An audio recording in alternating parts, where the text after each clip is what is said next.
Angel जी, ये सवाल आपसे भी है। मुन्ना भाई ने तो जवाब दे दिया कि ये जिस तरीके से मौलाना जो है वो बयान करते हैं और उसके लाखों व्यूज होते हैं वो वीडियोस के, जब हूरों के बारे में बयान किया जाता है, तो क्या एक आम मुसलमान थोड़ा सोचता भी नहीं है? क्या उसका जहन एकदम से मर गया है? उसकी रैशनैलिटी, उसकी थिंकिंग एकदम से मर गई है कि क्या बातें बताई जा रही है? 130 फीट की हूर, 70 लिबास, और ये गूदा दिखेगा, 100 मर्दों की ताकत होगी। आप क्या कहेंगी, मतलब आपको क्या लगता है? मुस्लिम मर्द जो होते हैं ना, मुस्लिम मर्द सबसे बड़ा ठरकी होता है, सबसे पहली बात। ठीक है, हाँ, वो ठरकीपना ज्यादा उसके अंदर रहता है। ठीक है, और इसी वजह से, हाँ, इसी वजह से वो एक नहीं 4 5 6 7 शादियां कर लेता है।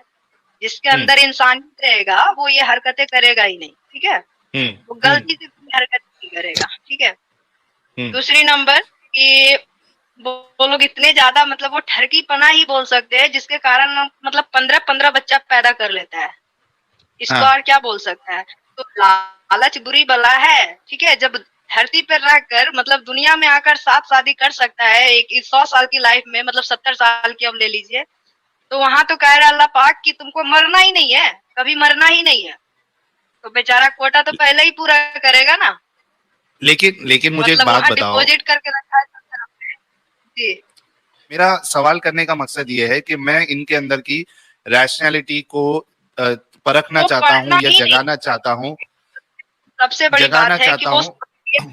जानना ही नहीं चाहते। वो खुद अपने ऊपर प्रेडिकल करे ना कि अगर ठीक है अल्लाह पाक सच में कुछ देते हैं, या सच में कुछ वो वादा के पक्के हैं, या सच में वो जो वादा कर रहे हैं कि वो हम ये देंगे वो देंगे, क्या वो सच में है?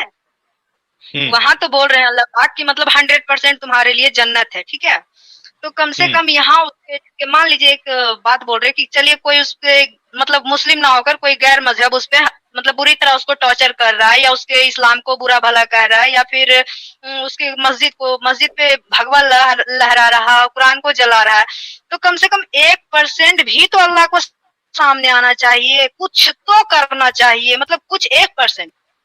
जैसे अल्लाह वादा कर रहे हैं कि हम 100% तुमको जन्नत देंगे और वहां सब कुछ देंगे, तो यहाँ जो आपका बुनियाद है जिसपे मर मिटने को लोग तैयार है, हर मुस्लिम कुरान पे, नमाज पे, नबी पे मर मिटने को तैयार है, जब इसके शान में गुस्ताखी हो रहा है, तो आदमी क्यों ये कदम उठाए कि किसी का कत्ल कर दे, या किसी, ये फैसला हम क्यों लें? ये अल्लाह का मामला है, तो अल्लाह खुद लेना फैसला, तो क्या करना है? बिल्कुल तो जब बिल्कुल ये बिल्कुल बातें इन लोग को नहीं समझ में आ रही है, तो फिर ये बात कैसे समझेगा कि अल्लाह ने सही बोल रहा है या गलत बोल रहा है?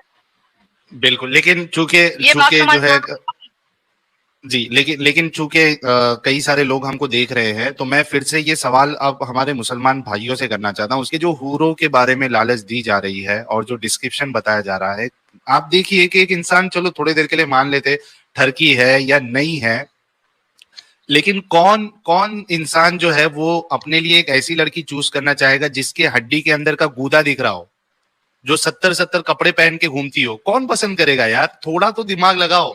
ये तुम्हारी और एक चॉइस की नहीं चीज भी नहीं 70 मिलने वाली है लड़कियां, उधर। और 70 लड़कियां। तो इन बातों पे आप लोग गौर करिए कि क्या ये सब चीज जो है ये तुमको बेवकूफ नहीं बनाया गया है? इस पे आप लोग गौर करिए। लॉजिकल जी। सोचिए, या फिर मतलब जैसे भी हमको सोचना है वो एक तरह से सोच सकते हैं नॉर्मली भी कि क्या ये सही है, मतलब वो किस हिसाब से सही है, इस बात को खुद भी सोच सकते हैं। ना मौलवी के पास जाए, ना हदीस के पास जाए, ना कुरान के पास जाए, वो खुद एकदम नॉर्मल इंसान की तरह ये बात सोचे कि यह सच है क्या? क्या सच में होता है अल्लाह के पास जाना है? क्या सच में हूरे मिलेगी? आज तक किसी ने आकर उन्हें बताया है कि मुझे हूरे एक से भी मुलाकात हुआ है? आज तक कोई बताया है आकर? फिर कैसे बिलीव कर ले इस बात पे कि वहां 70 हूरे? आज तक एक सबूत पेश करना चाहिए उनको, अल्लाह को, कि देखो ये तुम्हारे लिए हम गवाह भेज रहे हैं, कि देखो इसको हमने दिए थे ये ऐशो आराम, ये तुम्हारे पास आकर बताएगा कि हमने इस चीज को भोग कर आया है। तो रसूलुल्लाह तो देख के आए ना जन्नत जहन्नम का नजारा। तो एंजल जी, रसूलुल्लाह ने तो देख के आए जन्नत जहन्नम का नजारा। उसमें औरतों तो को भी देखा उन्होंने शायद क्या उन्होंने। किया? जी जी जी जी, हाँ। उन्होंने क्या किया? उन्होंने क्या किया? जब उन्हें 70 हूरे फोकट में मिल रही थी, तो फिर इतनी छोटी बच्ची से शादी करने की उनको क्या जल्दीबाजी थी? उन्हें तो और 70 70 140 भी मिल जाती, क्योंकि वो तो नबी थे, अल्लाह का सबसे प्यारे थे, तो उन्हें क्या जरूरत थी एक छोटी सी लड़की से शादी करने की। वो जो खेल रही थी, चाहते तो उनको अपने घर पे बेटी बनाकर उसकी अच्छी परवरिश देकर पढ़ा लिखा कर एक अच्छे से लाइफ सेटल करा सकते थे। फिर वो क्यों किया उनसे निकाह? दूसरी नंबर जो जिनसे कहते हैं कि 40 साल की वो जो थी एक उनकी बीबी खदीजा, उनसे वो क्यों शादी किए? जब उनसे उतना, हाँ, खदीजा रजी अल्लाह, तो उनको अपनी माँ के तौर पर रख सकते थे घर पे। उनसे माँ का जरिए प्यार कर पा सकते थे, माँ का दुल्लाड़ प्यार भी पा सकते थे। उनको एक अच्छा जिंदगी, उनको बीवी ही क्यों बनाना था? ये 40 साल की उम्र वाली जो खदीजा से शादी की थी ना, इसके बारे में अगर अपन किसी मौलाना का बयान सुनेंगे तो मौलाना क्या बोलते हैं मालूम है क्या? आज के तारीख में तुम, आज के टाइम पे तुम ऐसा एक बताओ जो 25 साल की औरत से शादी करे, ऐसा एक भी लड़का बताओ, वो तैयार होएगा क्या, राजी होगा क्या? वो तो हमारे हुजूर की शराफत थी कि वो राजी हो गए। समझे? अगर ऐसा कोई भी लड़का रहेगा और उसको अच्छी खासी नोट वाली बिजनेस वुमेन मिलेगी, समझे, कोई भी अच्छे खानदान की एकदम मिल गई, समझो एकदम ऊंचे खानदान की मिल गई जो बिजनेसमैन फैमिली से है, तो कोई भी हाँ बोलेगा भाई। बोले कितने साल जिएगी, उसके बाद में तो सब अपना ही है। समझे? समझे कि नहीं? तो ये भी शादी तो ऐसी थी ना उनका खदीजा का ना उन्होंने कभी रिलीजन चेंज किया। वो तो कैथलिक थे, मरे भी कैथलिक ही मरी वो, बराबर। रसूलुल्लाह के पास तो काम थे नहीं स्टार्टिंग में कुछ भी, तब उनको इनके इधर काम मिला, खदीजा के इधर काम करते थे वो, तो उनसे शादी कर ली। समझे? वो भी खदीजा के डैडी अब जो फादर थे वो अपोज करते थे उसके कि नहीं शादी नहीं करनी करके, उसकी भी एक अलग स्टोरी है। है ना, वो तारीख की किताबों में मिल जाती है। उसको दारू वारू पिला के उसको टाइट करके बिठा दिया एक कोने में और शादी कर ली थी इन लोग ने। समझे? और जो भी कुरान का जो भी ऑथर है, रसूलुल्लाह जन्नत देख के है, आपने बोला रसूलुल्लाह देख के है जन्नत और दोज़ख, बराबर। मेराज के वाक्य के अंदर वही घोड़े पे, गधे पे, गाय पे भेज के वो उड़ के जाके देख के आ गए, डायरेक्ट बिस्तरे पे लैंड, बिस्तरे से जा गए जहाँ वो बाईपास सर्जरी हुई थी ना हार्ट की, भाई बाईपास सर्जरी हुई थी ना हार्ट की, उसमें ईमान डाला, पहले खाली किया, सीना फाड़ा, तो बाईपास सर्जरी नाम रखा है मैंने उसका। समझे? उतना हुआ, ऊपर गए, वापस आ गए। तो कुरान का ऑथर ही मोहम्मद रसूलुल्लाह, कुरान के ऑथर ही है, लिखने वाला ही कुरान। अल्लाह से डरो, थर्ड पर्सन की जो अपन बात कर रहे थे उस दिन, थर्ड पर्सन यही आदमी है जिसने कुरान लिखी है। फिर ये कुरान में जो भी लिखेगा वो अपने को मानना है, ईमान वालों को। इसने जन्नत किसने देखी? रसूलुल्लाह ने देखी जन्नत, हमको थोड़ी मालूम और किसने देखी है, बराबर। क्योंकि कुरान के ऑथर ही वो है, जो उन्होंने लिखा है वो फाइनल लिखेला है उसके अंदर, तो हमको तो उस पे भरोसा करना है। एंजल जी कुछ ऐड करना चाह रही थी आपकी बात पे। जी एंजल जी। जी कह रहे उनको, मतलब नबी को छोड़कर उनका गुजरे हुए तो मतलब इतना साल हो गया, तो हम लोग कैसे मान ले? जब हम लोग का परछाई तक नहीं देखे तो उनका बात को क्यों अमल करे? ठीक है, अब दिखाए ना किसी को फिलहाल में, जो मेरे दादाजी जिनको पता हुआ कि हाँ हमने देखा था एक बंदा आया था जन्नत से घूमकर, तो हम अपनी दादा की बात जरूर मानेंगे। मतलब इतने 1400 सालों में से तो ऐसा कुछ नहीं हुआ आज तक, कोई चमत्कार हम देखे ही नहीं है अल्लाह पाक का कि हाँ चलो आज कुरान यहाँ जलाया गया तो अल्लाह ने ये कंकड़ फेंका या कुछ फेंका या फिर एकदम डायरेक्ट मतलब उसको मार ही डाला। ठीक है, ऐसा तो कुछ होता नहीं है। ये पागल जाकर काटता है, मारता है बकलोल लोग। बकलोल। अच्छा, ये अल्लाह हेल्पलेस है। अल्लाह को एक आदमी लगता है इधर काम करने के लिए, नहीं तो अगर वो खुद सब कुछ कर सकता था अपन एक्स मुस्लिम बनते ही नहीं। अगर वो सब कुछ कर सकता था अल्लाह नहीं, बिल्कुल अल्लाह को नीचे आदमी लगते हैं। और ये सब इसका जवाब कहाँ है मालूम है? ये जन्नत का जवाब कहाँ मिलेगा आपको मालूम है साहिल भाई? हाँ, किधर किधर? कभी कोई सपना आए, कभी किसी को भी सपना अगर किसी को आया तो वो हिंदी में सपना लिख के मत डालना, यूट्यूब पे सर्च करना कि ख्वाब में ये दिखा, समझे क्या? 50 मौलानाओं की क्लिप है, समझे? हाँ 50 मौलाना की क्लिप है उसके अंदर, समझे? ख्वाबों की ताबीर, बहुत सारे मौलाना के अलग अलग बयान, एक एक बयान सुनोगे ना भाई, अगर तुम बोलोगे ख्वाब में बकरी देखी ना, तो मौलाना बकरी खाने से लेके बकरी पेलने तक की बात कर देता है मौलाना, समझे? हाँ टोटल बात कर देता है मौलाना भाई ख्वाब के अंदर। मतलब इन लोग की ख्वाब में भी सोच उधर जाती है। तुम भले बकरी डालो, कुत्ता डालो, मुर्गी डालो, कुछ भी डालो, तो एक्स से ट्रिपल एक्स तक बात पहुंच जाती है भाई हर एक ख्वाब के अंदर। एक एक ख्वाब की मजे, एक एक ख्वाब की ताबीर सुनोगे ना साहिल भाई, एक एक ख्वाब की ताबीर सुनो खाली। कभी भी टाइम पास नहीं हुआ, रात को कुछ ऐसा ख्वाब में कुछ आ गया ना, तो ख्वाब में ये दिखा, उसकी ताबीर डालो। बहुत सारे मौलाना लाइन से बैठे रहते भाई, अगर तुमको समझ में नहीं है एक्स्ट्रा कुछ तुम्हारा अलग से ख्वाब है तो भाई नीचे कमेंट में लिख के भेजो, मेरे को ख्वाब में ऐसा दिखा था भाई। समझे, तुम्हारी शादी पूरा होगी, इधर उसका शादी, डिस्क्रिप्शन। हाँ भाई, अगर तुम्हारी शादी भी रहेगी तो तुम्हारी दूसरी शादी होने वाली है, ऐसे सब ख्वाब में टोटल, ये जन्नत का है। समझे, ख्वाब में कोई सूर्य आ गई गलती से, अभी अक्खा दिन आदमी पढ़ तोते ऐसा पढ़ रहा है। समझे, मैं 24 घंटा पढ़ता रहता था भाई, कंटिन्यू चालू है भाई एकदम, जैसे अपन बहुत बड़े मौलाना है। सोचता भी था दिल में कि इसकी माँ का अपने तारीख पे पूरे वर्ल्ड में कोई करता रहेगा क्या, अपने इतना अक्खा दिन बैठ के बिना काम के यही कर रहा है। तो बाथरूम जाएंगे तो बाथरूम में भी मुंह से निकल जाने गलती से भाई, कि कब से पढ़ ही रहा हूँ ना भाई। समझे, सही बोले, बिल्कुल सही बोले, समझे, बिल्कुल सही इसकी माँ का बोले बाथरूम में पढ़ना अलाउड नहीं। समझे, हाँ, और उसके बाद में फिर रात को सोएगा आदमी, थोड़ा भी आंख भी खुली तो वापस वो मुंह पे आ जाने का ऑटोमेटिक। समझे, क्योंकि आदमी 24 घंटे से वही काम कर रहा है भाई, और कुछ कर ही नहीं रहा है, चलते फिरते वही कर रहा है, कुछ देख रहा है भी तो वही चालू है, इधर हाथ में माला जपना चालू है भाई। समझे, जुबान को तर रखिए दुआओं से, मौलवी लोग कहते हैं कि जुबान को तर रखिए, सूरा से, तराबी से, अल्लाह का जिक्र अस्कार से, मतलब तर रखिए जुबान को, मतलब 1 मिनट के लिए भी उसको कहीं भटकने मत दीजिए, बस गाफिल नहीं होना चाहिए। जी जी, एकदम गाफिल नहीं होना चाहिए। हाँ, जुबान को तर रखिए अल्लाह अस्कार से। जी, अच्छा, ये जो मुन्ना अभी जितने लोग देख रहे हैं 8,800 लोग, आप लोग एक चीज जो मुन्ना भाई ने अभी बताई कि भाई सुबह शाम वो पढ़ते रहते थे, और जब बाथरूम में चले जाते तो वहां तो अलाउड नहीं है पढ़ना, लेकिन चूंकि इतना पढ़ते थे कि वो फिर एक रोकना मुश्किल हो जाता था कि यहाँ पे नहीं पढ़ना है। तो अगर आपको ये देखना है तो ये खास करके जो तबलीगी जमात वाले जो रास्ते में घूमते हैं, उनके जुब्बे में ऊपर जो है वो थोड़ा सा मिसवाक ऊपर रहेगा, मतलब देख के लग जाता है ये मिसवाक आदमी करता है। कान के ऊपर दांत झाड़ की लकड़ी देती है कान के ऊपर भाई। अच्छा, वो तो है। और देखो उनके हाथ में है ना अभी नया, एक तो टेक्नोलॉजी को, हालांकि इनको जीना चाहिए 1400 साल पहले की जिंदगी, लेकिन ये जी रहे हैं फुल टेक्नोलॉजी के मजे लेते हुए। इनके हाथ में एक वो डिजिटल तस्बीह होती है। अभी ये जा रहे, चाय पीने जा रहे, बाहर किसी से मीटिंग करने जा रहे, बात करने जा रहे, वो तस्बीह का बटन दबाते रहते हैं लोग, मतलब बात भी करते जा रहे और साथ में तस्बीह भी पढ़ते जा रहे। तो इस तरीके से लोगों को जो है, हाँ बिल्कुल, मोबाइल रखते हैं ना कि कोई, सारे लोग मोबाइल में कुरान रखते हैं, और सारे कुछ हाँ, और मोबाइल पे जैसे कि बहुत कुछ आता है, गंदा ऐड भी आता है, गंदा चीजें भी आती है, कुरान भी उसी में रखता है।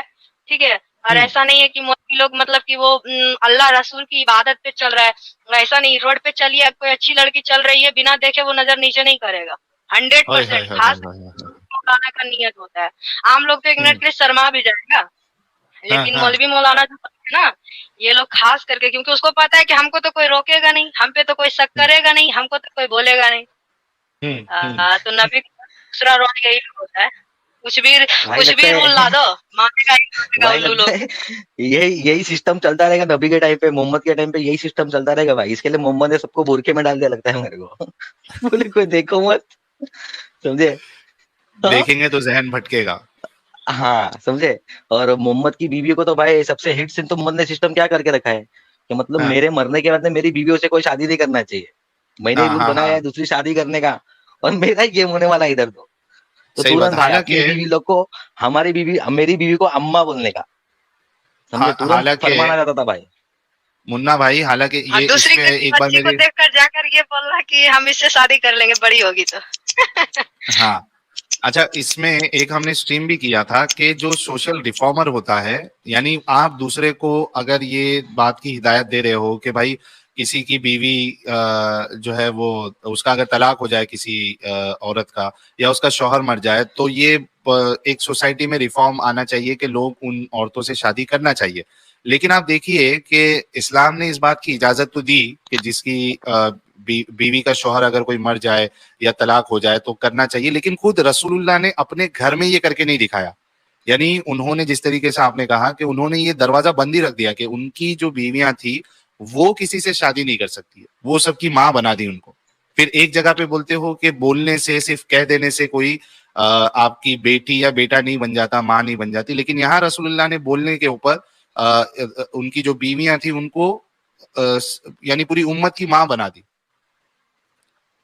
तो ये कैसा सोशल रिफॉर्मर है जो खुद के घर से नहीं स्टार्ट कर रहा है कि भाई पहले मैं अपने घर के अंदर से शुरू करूंगा अच्छे काम और फिर लोगों को बताऊंगा।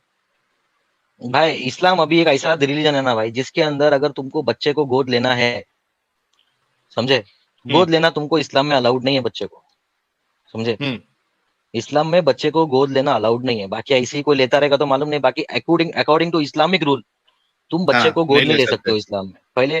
ठीक है, अभी रसूलुल्लाह ने जैनब के जो हस्बैंड थे, जैनब, जैद। जिसे रसूल, हाँ जैद, उनको तो गोद ही लिया था ना रसूलुल्लाह ने। हम्म फिर उनकी बीवी से, उसकी बीवी से फिर शादी कर ली, जैनब से। हाँ, जी एंजल जी, और क्या आपको लगा कि इस्लाम में सही नहीं है, जिसकी वजह से आपने फिर एक फाइनल फैसला लिया कि यानी आपको इस्लाम छोड़ना है? जी, इसमें ना मतलब कि लड़कियों को पढ़ाने पे बिल्कुल भी ध्यान नहीं दिया जाता है, ठीक है? सबसे बड़ी मतलब मुसलमान में बहुत चीज़ें ऐसी हैं जो कि ओल्ड ही चला रहा है, जो पहले मतलब 1400 साल पहले तय किया गया था, वही सेम हम्म चीज़ आज भी सब पे लागू किया जा रहा है। ये चीज़ मुझे बिल्कुल नहीं पसंद आती है, ठीक है? हम्म लोग तो कहते हैं कि हाँ, मुस्लिम का मतलब ना कोई पीएम है, ना कोई आईएएस है, ना कोई ये है, ना कोई वो है, लेकिन वो पढ़ाना ही नहीं चाहते हैं किसी को, ठीक है? हम्म और अगर मतलब हर जगह वो अपना ही रूल थोपते हैं, जैसे कि स्कूल जाओ तो हिजाब लगा कर जाओ, अगर हिजाब नहीं लगा के जाना है तो फिर सीधा घर पे बैठ जाओ, अगर तुमने अच्छी हम्म पढ़ाई की है तो बैंक में जॉब मत करो, तुमने अच्छी पढ़ाई हम्म की है तो तुम मतलब एयर होस्टेस नहीं बनो, क्योंकि उसमें मतलब थोड़े छोटे कपड़े पहनने पड़ते हैं, ये सब मतलब हर जगह से जो कुछ कर सकती है लड़की, मतलब फुल स्टॉपेज, मतलब उसको उड़ने का पंख जो होता है बचपन में ही काट हम्म दिया जाता है। हम्म बिल्कुल भी आजादी नहीं है वो एक आज, हाँ, कोई भी मुस्लिम लड़की ये शान से नहीं बोल सकती है, हम लिख कर कह रहे हैं, उसके अंदर भी एक घुटन होती है, ठीक है? कि हम्म हम जो लाइफ जी रहे हैं वो एक कष्ट वाली है, वो एक लाइफ जो एक घुटन सी है, क्योंकि उसको पता है कि बहुत सारी चीजें उसके मर्जी के खिलाफ होती है, बहुत सारी क्या मतलब 99%, ठीक है? मतलब हम्म, वो उसकी मर्जी के खिलाफ ही होती है, वो नहीं चाहती हिजाब करना, फिर भी उसे हिजाब करना है, वो नहीं चाहती है मतलब टाइम टू टाइम नमाज पढ़ना, फिर भी उसे पढ़ना है, वो चाहती है गाना सुनना लेकिन उसे नहीं सुनना है, वो चाहती है डांस करना लेकिन उसे नहीं करना है, वो चाहती है हम्म अच्छा एजुकेशन लेकर कोई जॉब करना अच्छा सा, लेकिन वो नहीं कर सकती है, ठीक है? वो हम्म चाहती है अपने भाई से बहनों से हंसकर बात करना, लेकिन उसे नहीं करना है, मतलब हद हम्म से ज्यादा पाबंदी है। मुझे ये चीज बिल्कुल पसंद, ऐसा लगता है जब हम नमाज पढ़ते थे तो मुझे ऐसा लगता था कि हम इंसान ही नहीं है, सच्ची हाँ बता रहे, मुझे ऐसा लगता था कि हम इंसान ही नहीं है, क्योंकि सुबह उठते थे 4 बजे सुबह से लेकर मतलब कि दिन भर हमको रोजा नमाज किताब, रोजा नमाज किताब, ना तो मतलब कि यहाँ तक कि बन बनाना नहीं है, लड़की को एक हम्म जूड़ा होता है ना, वो लड़की लोग बनाना चाहती, क्योंकि उसको गर्मी के टाइम में नमाज पढ़ने पे बाल जब लटकता है ना तो उसको क्या मतलब महसूस होता है, वो एक लड़की ही बता सकती है, मतलब गर्मी हो बल्कि रही है ऊपर से। जी हाँ, ये पॉइंट मैं ऐड कर दूं क्योंकि 8,500 लोग देख रहे हैं। एक चीज ऐड कर दूं, क्योंकि हो सकता है कि बहुत सारे मुसलमानों को भी ये ना पता हो। अ, जी यानी जी अगर आप जो वो जूड़ा बोलते हैं ना, उसको जूड़ा या चूड़ा, जो जी हम लोग के मुंबई में चोंडा बन बोलते हैं जुड़ा उसको, जुड़ा बन बन। तो जी आप देखिए कि अगर वो ये साइड पे अगर वो बन लगाती है या चूड़ा बांधती है, तो उस जी पे भी लानत भेजी गई है यहाँ पे। ये हाँ, नमाज यानी ही नहीं क्या होगा है उसका, ये? क्या ये वही। मतलब, अगर और कोई लड़की उस टाइम कोई जब लड़की नमाज अगर यहाँ पढ़ती, पे चूड़ा बांधे तो उस पे लानत, अजीब है यार। जी जी एंजल जी। क्यों बांधती है उसका भी रीजन है ना, वो क्यों बांधती है जूड़ा, क्योंकि गर्मी में एक तो मतलब पारदर्शी एक कपड़ा होता है मतलब पतला सा, वो उसको दुपट्टा ओढ़कर उसको नहीं नमाज पढ़ना, उसे गाढ़ा सा दुपट्टा पढ़ना है, पूरे झपा हुआ होना चाहिए जिससे आर पार ना दिखता हो, उस टाइप का दुपट्टा ओढ़कर नमाज पढ़ना हो। मान लीजिए हम्म कि आप नमाज पढ़ रहे हो, बहुत ज्यादा गर्मी हो रही है और लाइट चली गई, ठीक है? तो ऊपर से हम्म पूरे पीठ पे लड़की का बाल बिखरा हुआ है, ऊपर से उतना सारा मोटा चादर उस पे वो लपेटी हुई, मतलब उसको सोचिए कितना गर्मी लगता है। इस वजह से लड़कियां हम्म जो है बन बना लेती है ताकि बाल उसको ना चुभे और गर्मी नहीं हम्म लगे, लेकिन उसमें भी बोल दिया गया है कि ये गलत है, हम्म ठीक है? हाँ, और अगर बाई चांस अगर लड़कियां का मतलब थोड़ा सा पैर अगर कोई कपड़ा वो कंफर्टेबल पहन कर है तो वो चाहे कि हम्म उसी कपड़ा में नमाज पढ़ ले, तो नहीं, ये भी नहीं हो सकता है, मतलब घुटने तक देख। ही पहनना है, पूरे नीचे तक ही हम्म झपा हुआ होना चाहिए। हाँ, और हम्म अगर नहीं हम्म हो रहा है तो फिर एक पर्सनल कपड़ा रखो जो तुम नमाज पढ़ने के टाइम पहनो, फिर उसको उतारो, फिर दूसरा कपड़ा पहनो, फिर तुम ऑफिस जाओ, इतना किसके पास टाइम है?